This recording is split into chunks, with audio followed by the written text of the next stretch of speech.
In this video, I'll complete the second and third A sections and bridge of Anthropology in 5-part harmony. Okay, here we are with the second A section. I've freed up the rhythm of the bass line more in this A section. As I mentioned in the previous video, Gil did this frequently in his work, and it can lend a more floating feel to the ensemble sound. For the first phrase, I tried a rising chromatic part, landing on the same target chord. The inner parts are all the same, except for this B diminished chord. I did this because of the B natural in the bass hints at a G7 or B diminished, so I altered this chord so it acts as a bit of a 5-1 to C minor, and I changed the chord before it so that all the parts lead chromatically again. I changed the bass line in bar 2 to accommodate a new bass line that's coming up in bars 3 and 4. You'll see that in a moment, but basically this is just a 5, a 2 and then a 5 again. In bars 3 and 4, I changed the rhythm of the bass line, landing again on my target chord, and coming past the G minor. The F sharp is quite fun, but I think it's pretty tasty. Now looking back at bar 2, you can see why I went with this bass line. It sets up the whole melody, rising all the way up to the target chord. The inner parts are pretty much the same. I tried a slightly different approach for this phrase. I tried treating the first chord as an F minor 11 over its third, A flat. Then I have a bass line that moves in contrary motion, landing on the next target chord, an inversion of B flat 9. Then I use diatonic chords to fill in the rest. An F minor 9, then a C minor 9, and another B flat 9, but in root position. Here is what that sounds like. And here is the same segment from the first A. What do you think? When I have parts like this that sound sort of similar, I'll look at the phrases around it, considering the wider or macro level of the bass line. Sometimes one of the bass lines or harmony parts just fits better when the section is heard right through. Now for the end of the second A. We have a new melody. First I considered my target chords. I want to land on a E flat 7 here, as I think it will be a nice transition chord to the bridge. The other important notes are these ones. The melody is also diatonic, so I think some diatonic planing could be a good option. I'll write the bass line, trying to capture some of the important harmonic moments. I'm going to continue this bass line downwards, and it lands nicely on a C here, which could easily be a C minor 7, chord 2.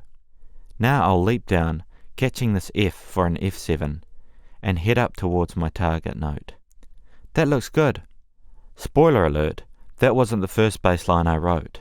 I like how this F lands here, and that I can have a solid F7, and the B flat works well here on beat 1, reminding us of the original harmony before diverting to the E flat 7. I'm going to use diatonic planing again, altering any notes that I might need to. I'll change this note to make a solid C minor 11. The F works nicely already, as it's a F9. And I'll change the inner parts over the B flat so it's a B flat major 7. Now I'll adjust the last two chords so that they work with the rules, and make them the E flat 13 and a D7 flat 9. I think that works well. Now some of these chords turn out to be rather funky using this method, but descending scalar passages, especially chromatic, are so strong that they can almost work with just about any chord above them, especially if you are landing on solid target chords. Gil did this on lots of occasions, including his arrangement for King Porter Stomp. Here is what this phrase sounds like.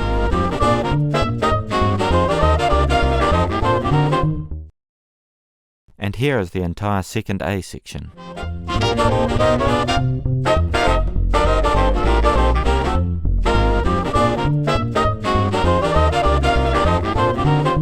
Okay, on to the bridge. The bridge uses most of the same techniques, identifying the target chords, using diatonic and chromatic sounds to reach them safely and with interest. For this phrase, I place my target chords and then decide what I'll do with the bass line. I'll place an F sharp here to finish the phrase. This prevents me from breaking one of my own rules. Now I'm going to use a bit of a trick at the start of this phrase. I'm going to place an E flat in the bass line. I've seen Gil use a flat 9 in the bass in quite a few arrangements. Duke Ellington does this too in Caravan. Then I'll use contrary motion with a chromatic scale to reach a C here. And I'll fill in the rest to reach the F sharp.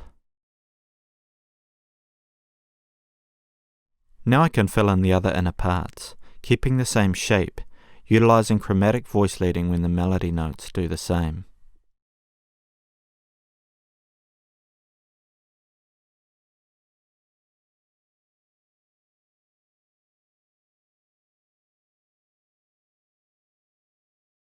Here is what that phrase sounds like.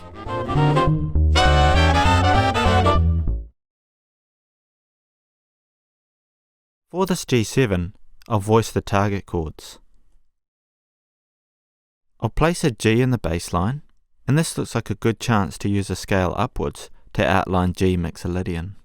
It catches the target chords nicely and should sound good. Now that I have a shape on each target chord, I can use these to fill in the rest of the inner parts. I'll use all thirds for this part of the bar.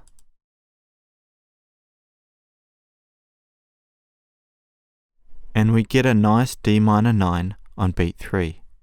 And I'll use this shape for the first 2 beats. And we get a nice run of diatonic chords here as well. Now basically I just continue to use this method throughout the whole bridge. The longer duration of chords and runs of eighth notes seem to suit it. So in this phrase, I'll voice the target chord. And for this target chord, I'll use a 2 chord to the C7, a G minor 9. Then I can fill in the bass line with a scale and an arpeggio. Then I'll fill in the inner parts using diatonic planing and using chord tones in this arpeggio.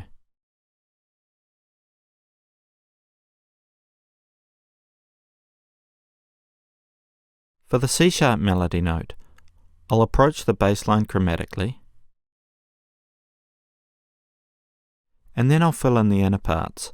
I'll try a B-flat 7 sharpened 9th.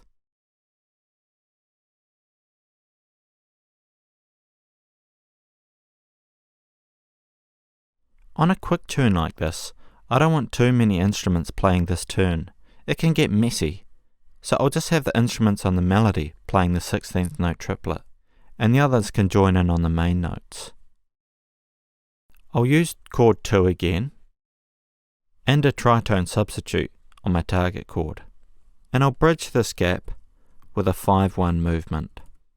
So there we can have it F sharp, flat 9, sharp 11, and a C sharp 13, flat 5. And in here, I'll have the 2 chord. That looks pretty good.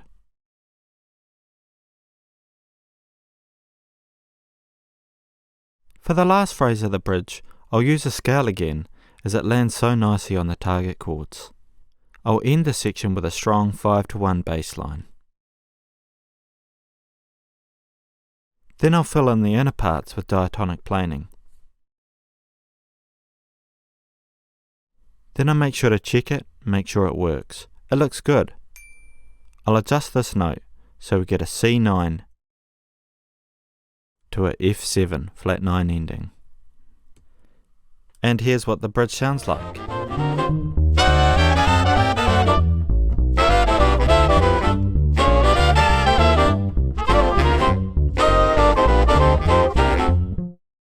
For the last A, I basically did the same thing as the second A, except I pushed the concept of an independent bass line further.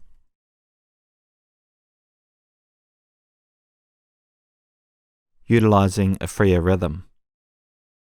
Gil did this in various arrangements, including Boplicity, and There's a Boat That's Leaving Soon for New York.